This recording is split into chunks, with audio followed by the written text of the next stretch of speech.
spark is enough to incinerate everything that humanity has built throughout its history. A destroyer moved silently through the South China Sea, a shadow lost in the radar. The fate of this ship near Taiwan would change the course of the world. A hypersonic missile launched, shattered the ship in seconds. The explosion that lit up the sky heralded the end not only of a ship, but of global peace. A destroyer moved silently through the South China Sea, a shadow lost in the radar. The fate of this ship near Taiwan would change the course of the world. A hypersonic missile launched, shattered the ship in seconds. The explosion that lit up the sky heralded the end not only of a ship, but of global peace. This was a war beyond a simple conflict. It was a war of technology, strategy, and all the dark sides of humanity. Cities collapsing under the shadow of cyberattacks, conflicts staining oil routes with blood, and the menacing silence of nuclear weapons. This war was a struggle not just for territory, but for the very existence of humanity. Today, we take you back to those years. We will tell you how the sparks of war turned into flames, how the decisions made by leaders had irreversible consequences for humanity. This is not just a story.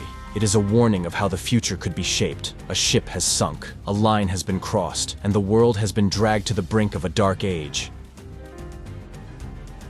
On a dark night in 2047, in the South China Sea, the silent waves of the ocean hid the might of the Chinese Navy. The American destroyer USS Vigilance in the area was under surveillance by Chinese warships. Zhang Wei, the admiral of the Chinese Navy, watched this tense scene from his bridge. Zhang saw the growing American military presence in the region as a clear threat to Beijing's sovereignty. The days of waiting were now over. A coded message from Beijing gave Zhang the order he had been waiting for. The attack is authorized. A hypersonic missile appeared in the sky and within seconds struck the USS Vigilance. A massive explosion tore the ship in two, and the darkness of night was suddenly lit up with flames. As the sea surface was littered with debris, the surviving crew tried to jump into the water, but this was only the beginning. China had once again strongly asserted its claim to Taiwan, opening the door to an irreversible path for the world. The news quickly reached Washington. The emergency team gathered at the White House to discuss the repercussions of the attack. The American president rejected his advisors' calls for restraint and ordered more troops and warships to be sent to Taiwan. The president's words make clear the seriousness of the conflict. This is not just Taiwan's struggle, but the struggle of the entire free world. This move also caught the attention of Russia, which is allied with China. Moscow interpreted NATO's preparations on its eastern borders as a direct threat to its sovereignty. Russian leaders were massing heavy weapons and thousands of troops on Europe's borders. Step by step, the world was approaching the brink of a global war, while the diplomatic table remained empty. As the clashes off the coast of Taiwan reverberated around the world, sirens wailed in Eastern Europe. The movement of Russian troops on the Polish border was noteworthy. NATO troops were deployed along the border lines, while evacuations of civilians began. In Warsaw, people were hiding in subway stations and shelters for fear that the war would suddenly reach their homes. German engineer Lucas Meyer was trying to help a group of refugees being evacuated across the border. Although his own family was safe in Berlin, Lucas could not for a moment forget the fear of people fleeing war. This is not just a conflict, he told himself. This will be the darkest test of humanity. The war was not limited to the Asia-Pacific. In the Middle East, Iran has moved to control the oil routes in the Gulf region. In Africa, tensions over strategic mining regions flared up again. In Latin America, countries were forced to choose sides, while economies around the world began to face a major collapse. This spark was about to ignite a worldwide conflagration. Not just in one region. What had started with China's hypersonic missiles was now becoming an uncontrollable global crisis. As the Chinese Admiral Zhang Wei watched the destroyer sink, he sensed the beginning of war. Beijing's strategic move had drawn America and its allies into the conflict. But Zhang knew that this war would not be won with weapons alone, but with strategy, patience, and sacrifice. While the American Navy was moving towards the Pacific on orders from Washington, Russian leaders in Moscow were finalizing plans to expand the war in Eastern Europe. The world was now on the brink of World War III. At midnight, Washington was plunged into darkness. The power grid was suddenly knocked out and streetlights went out one by one. At first there was silence, then whispers of panic. The city was vulnerable in the shadow of a digital attack. Phones were down. Internet connections were down. Not just Washington, but every major metropolis from Berlin to Tokyo was facing similar chaos. This was a new front in the war, a digital war with invisible enemies. This coordinated cyber attack, launched by China and Russia, targeted the West's energy infrastructure and communications networks, leaving millions in the dark. In an underground facility deep inside Moscow, Sergei Ivanov, the leader of the Russian Cybersecurity Center, and his team were focused on a large screen. On the screen, red warnings were flashing over Europe's power grid. For Sergei, this operation was the culmination of a plan they had been working on for years, but the dark circles under his eyes showed the price of success. Sergei was thinking about his children while giving commands to his colleagues. His family had been evacuated to a village outside Moscow at the start of the war. He had to win this war to keep them safe, but inside, he was conflicted between what was right for humanity and the safety of his family. At the headquarters of the Cybersecurity Agency of the United States, CISA, in Washington, D.C., Lisa Carter's shift started normally, but the sudden alarms and critical failure warnings on the screens made it a night to remember. When Lisa realized the scale of the attack, she realized that this was no ordinary cyber attack. Lisa was checking her phone at the same time as she struggled with the complex code in front of her. Her family was stranded in the hospital, and the generators were running out. At that moment, she had to decide: help her family or bring her country's communications network back to life. This is not a personal crisis, he thought. This is a national crisis. He took a deep breath and turned back to the screen. In Berlin, the situation was even worse. The city's energy infrastructure had completely collapsed, and long queues formed as people tried to withdraw money from ATMs. But as the systems collapsed, banks closed their doors, and panic shopping began in grocery stores. Children lay in the cold in hospitals, while families desperately sought help. Fear spread among the population, resulting in looting and riots. Police forces struggled to maintain order in the city, but the chaos of Russian and Chinese cyber attacks could not be contained. Europe's energy supplies were running out, and the cold winter months were becoming a deadly threat. America was quick to respond to the attack. At a high-level meeting at the Pentagon, it was decided to deploy American artificial intelligence-powered cyber defense systems. Lisa and her team launched counterattacks targeting Russia's military communications networks. One by one, the screens in Moscow's military headquarters went black, and Russian troops began to receive false coordinates. By the time Sergei Ivanov realized this, it was too late. Russian soldiers were in disarray in the field, moving towards the wrong targets. As Sergei's team tried to bring the system back under control, an internal conflict broke out. Sergei knew that this could cost them the war, but his resources were limited. This cyber war was not just a conflict between governments. People around the world were facing consequences that were disrupting their daily lives. In Europe, the risk of freezing temperatures due to energy blackouts increased, while in the United States, major cities began to show signs of economic collapse. China and Russia's aggression had opened the door to a war beyond physical confrontation. The war would no longer be won with guns alone, but with codes, networks, and invisible enemies. And on this front, everyone could be a victim. In early 2048, the world was burning in the flames of war. Conflicts on different fronts in the Atlantic, the Pacific, and the Middle East were shaping the most devastating global war in history. The war was being written not only by military strategy, but also by the human struggle for survival. The Atlantic Ocean became the stage for a deadly battle between the American and Russian navies. Throughout the night, torpedoes exploded on the surface of the sea, and flames soared into the sky, clearly showing the ruthlessness of the war. The American aircraft carrier USS Liberty had become the target of Russian hypersonic missiles. As the ship was rocked by explosions, Captain Jack Reynolds strategized to keep his crew alive. Having seen the dark side of war time and time again, Jack realized that this time it was even more complicated. This is not just defending a ship, he thought. This is defending the future of humanity. On the Russian side, Admiral Viktor Ivanovich led the Russian Navy in the Atlantic. With his confidence in hypersonic missile technology, Viktor believed he could end this war quickly, but American laser defense systems had neutralized most of the missiles. As Viktor tried to keep his cool in the face of this failure, Russian submarines stepped in. Submarines descended into the dark depths of the Atlantic to hunt American destroyers. This underwater dance of death displayed the quiet but most dangerous face of war. The submarine crews had the advantage of creating a threat that their enemies could not recognize. But the American destroyers were trying to detect the Russian submarines with their advanced sonar systems. For both sides, the battle was a life and death struggle.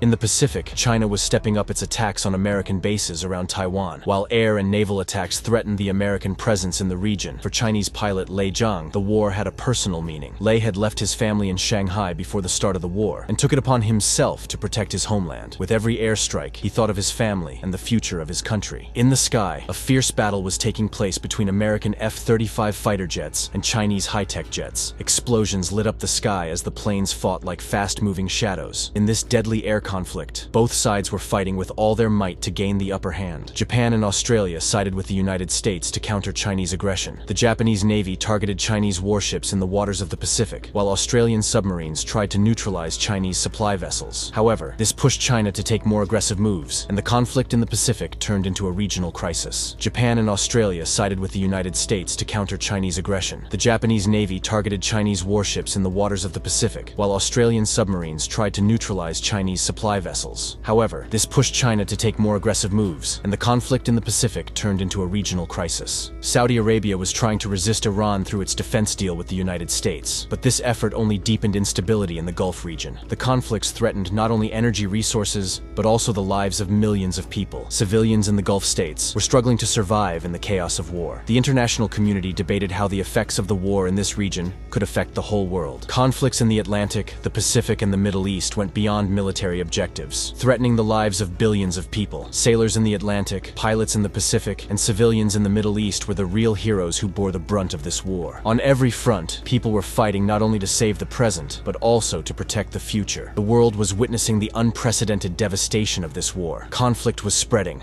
disrupting global economies, displacing millions of people and creating new tragedies every day. This was not just a military war, but one of the greatest tests in human history.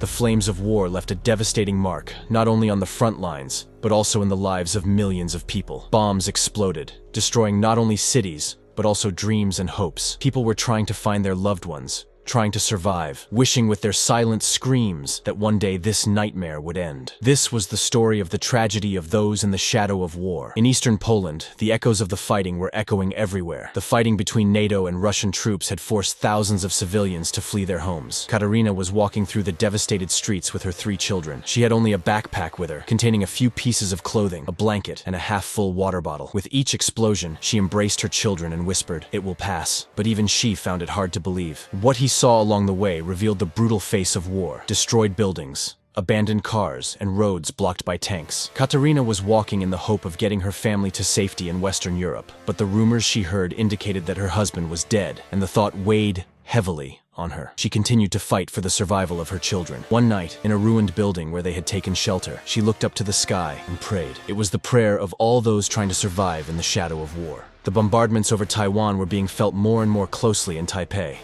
10-year-old Ming was trapped in a shelter with her mother and younger sister. The coldness of the concrete walls replaced her childhood dreams with the dark realities of war. His father was a pilot in the Taiwanese army and had been at the front for weeks. Every night, Ming asked the same question: "When will my father come?" "Soon, very soon," his mother would say, averting her eyes. But as time went on, the silence grew more and more. The shelter was running out of resources. People tried to help each other to survive, but fear and hunger were slowly destroying solidarity. One day, Ming found an old and broken toy car in the shelter. It was like a small reminder of what it means to be a child, even in the midst of war. The Strait of Hormuz had become the economic front of the war. Conflicts between Iran and Saudi Arabia targeted oil tankers. Meanwhile, Ahmed, who lives in a village near the strait, was trying to keep his family safe. Village roads were closed, towns abandoned. Ahmed saw that the oil facilities where his father had once worked were now in ruins. Oil was supposed to make us rich, he thought, but this war has taken everything from us. One night, he set out to move his family to another village, but when they arrived, all they found was disappointment. No food, no medicine. Ahmed would tell his children stories every night, promising that the war would end. These stories were his way of keeping hope alive. By the year 2048, the biggest victims of the war were the children. The education system had completely collapsed, and schools were nothing but ruins. Children grew up not in playgrounds, but among the rubble. An entire generation had become accustomed to falling asleep to the sound of bombs. Thousands of children separated from their families were lost in the chaos of war. The United Nations was working to save this lost generation, but reaching conflict zones was nearly impossible. The world wasn't just losing the present, it was losing its future as well. This war wasn't just fought between armies. It was waged among the hopes of millions struggling to survive. Katarina's journey as a refugee, Ming's despair in the shelter, and Ahmed's efforts to protect his family revealed the true human cost of the conflict. But there was a common thread in these stories: hope. Even among the ruins, people held on to the belief that one day, things would get better. Because no matter how destructive war was, the human spirit refused to surrender. The war was no longer confined to battles on the front lines. A massive chessboard, shaped by the strategic moves of leaders around the world, had emerged. From the depths of the Atlantic to the skies above the Pacific, from Europe's frozen borders to the oil routes of the Middle East, every move carried the potential to obliterate the world with the next step. The Atlantic Ocean had become a stage for a show of force between the American and Russian navies. The USS Washington, the flagship of the American fleet, was maneuvering to evade Russian hypersonic missiles by scrambling their radar systems. Yet, it faced a harsh reality. Its fuel reserves were rapidly depleting. Captain Olivia Harris treated every ship in her fleet like a chess piece, orchestrating deceptive tactics to outwit the enemy. Admiral Viktor Petrov, leader of the Russian Navy, pursued a patient and calculated strategy. The enemy will defeat itself through its own mistakes, he whispered. His plan was to trap the American destroyers using stealthy submarines. The deadly silence of the ocean was soon shattered by the eruptions of torpedoes and missiles launched from beneath the waves. Meanwhile, NATO support ships from the UK and France were attempting to join the American fleet. However, Russia aimed to sever these supply lines by targeting Western Europe's energy plants and communication hubs. These strikes not only disrupted military operations, but also paralyzed the lives of millions of civilians, plunging entire regions into chaos. In the Pacific, China was making increasingly aggressive moves to eliminate American bases around Taiwan. The Chinese nuclear submarine Yinglong 7 silently advanced toward the American aircraft carrier USS Liberty, using advanced electronic jamming systems. It had already disabled the carrier's communication networks, leaving it vulnerable and isolated in the vast ocean. Captain Jack Reynolds mobilized every available resource to establish a defensive perimeter around his ship. Yet, stopping the stealthy advance of the Yinglong 7 seemed nearly impossible. Meanwhile, above the ocean, a fierce dogfight unfolded between American and Chinese fighter jets, each side vying for control of the skies in a high-stakes battle for dominance. Japan and Australia mobilized their navies to counter Chinese aggression. Japanese pilots engaged in dogfights with Chinese jets in the skies, while Australian submarines targeted Chinese supply ships. This power struggle, however, was no longer just a regional crisis. It had evolved into a conflict threatening global energy stability and international balance. In Eastern Europe, Russia's deployment of tanks and heavy weaponry along the border continued to strain NATO's defensive lines. During a crisis meeting in Berlin, European leaders came to a stark realization: they could not sustain this war without American support. However, with intense conflicts unfolding in the Pacific, American assistance was delayed, leaving Europe in a precarious position. France dedicated significant resources to strengthening Europe's military forces, but these efforts were insufficient to halt Russia's advance. Germany faced criticism for shortcomings in its defense industry, while the population began to feel the direct impacts of the war. Energy and fuel shortages were crippling Europe, leaving the continent increasingly desperate in the face of mounting challenges. In the Middle East, Iran, with support from Russia, sought to tighten its grip over the Strait of Hormuz. This intensified Saudi Arabia's struggle to safeguard its vital oil routes. Advanced weaponry acquired from the United States bolstered Saudi defenses, but the escalating clashes placed regional oil tankers at significant risk, threatening global energy security. This situation triggered a global energy crisis, with oil prices reaching record highs worldwide. The conflict in the Middle East had escalated beyond a regional issue, becoming a threat to the global economy and destabilizing markets across the world. An international peace summit convened in Geneva with the hope of ending the war. However, deep mistrust dominated the negotiations. China and Russia rejected the West's demands, while the United States and NATO refused to back down, leaving the talks at an impasse. At the end of the summit, the United Nations Secretary General delivered a statement that would go down in history. There will be no winner in this war. Humanity will either choose peace or bear witness to its own destruction. However, no agreement was reached at the peace table. The strategic standoff was now giving way to the looming specter of an even greater nuclear threat. The world stood on the brink of the next, potentially catastrophic stage of the conflict. The year 2049 was recorded as one of the most critical thresholds in human history. War was no longer limited to tanks, planes, and ships. Leaders around the world were making their strategic moves in the shadow of nuclear weapons. Everyone knew that one decision could change the entire world forever. As NATO forces tried to halt Russia's advance in Eastern Europe, a statement from Moscow sent shockwaves around the world. The Russian president declared that tactical nuclear weapons would be used if NATO attacks continued. This threat sparked panic in Washington and European capitals. At a crisis meeting at a NATO headquarters in Warsaw, American General Mark Lawson declared, "This is not a bluff. Moscow will use these weapons the moment they perceive a chance of losing." In response to the threat, NATO deployed nuclear defense systems across Eastern Europe. However, this move provoked Russia into adopting an even more aggressive stance. In the Pacific, China deployed its nuclear submarines to strengthen its control over Taiwan. One submarine, the Jinglong 2, targeted American bases in the region. This move alarmed Japan and South Korea, prompting them to activate their nuclear defense systems,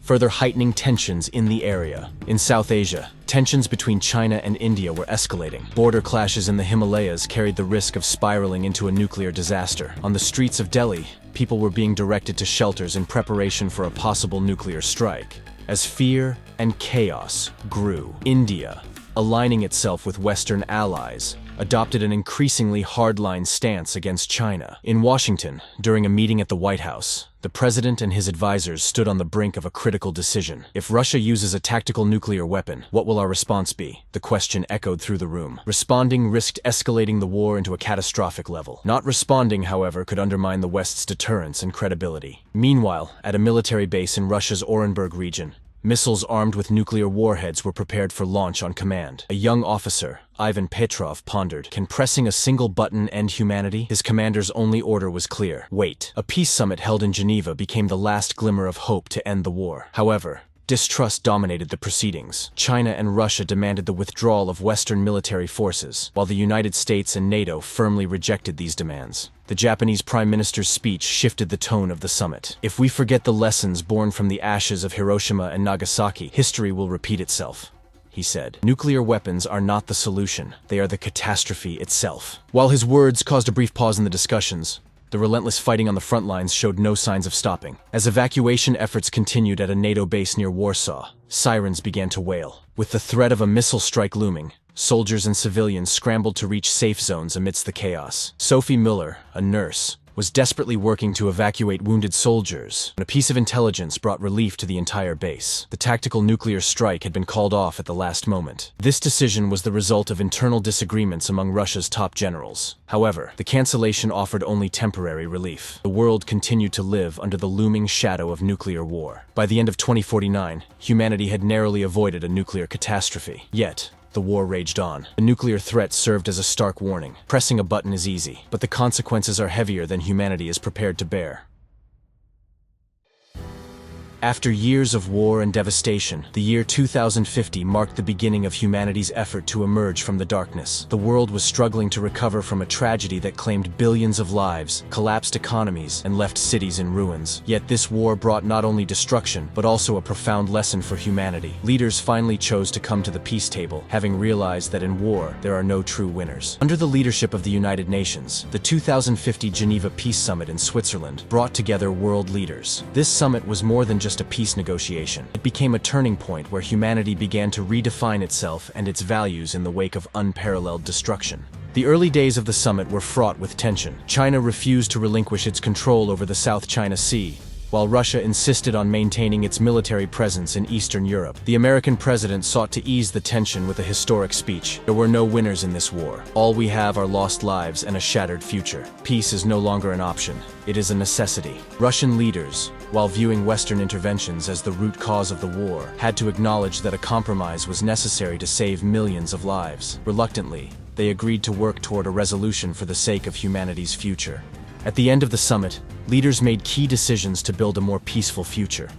These decisions not only brought the war to an end, but also laid the foundation for a more sustainable world order. Dismantling of military alliances. Alliances like NATO and the China-Russia coalition were dissolved. In their place, a more inclusive international security union was established. Nuclear disarmament. A decision was made to eliminate all nuclear weapons within 20 years. This process would be overseen by independent international inspectors. Shared management of natural resources. Strategic regions like the Arctic and the South China Sea were placed under international administration, with a commitment to use their resources for the benefit of humanity. Environmental restoration. Massive budgets were allocated to repair the environmental damage caused by the war. A global agreement was reached to transition to renewable energy and achieve net zero carbon emissions. The declaration of peace could not instantly repair the devastation in conflict zones. Across Europe, the Asia-Pacific, and the Middle East, millions of refugees remained without basic living conditions. In response, the United Nations launched a new initiative called the Humanitarian Reconstruction Fund. This fund organized large-scale aid to rebuild the destruction caused by the war.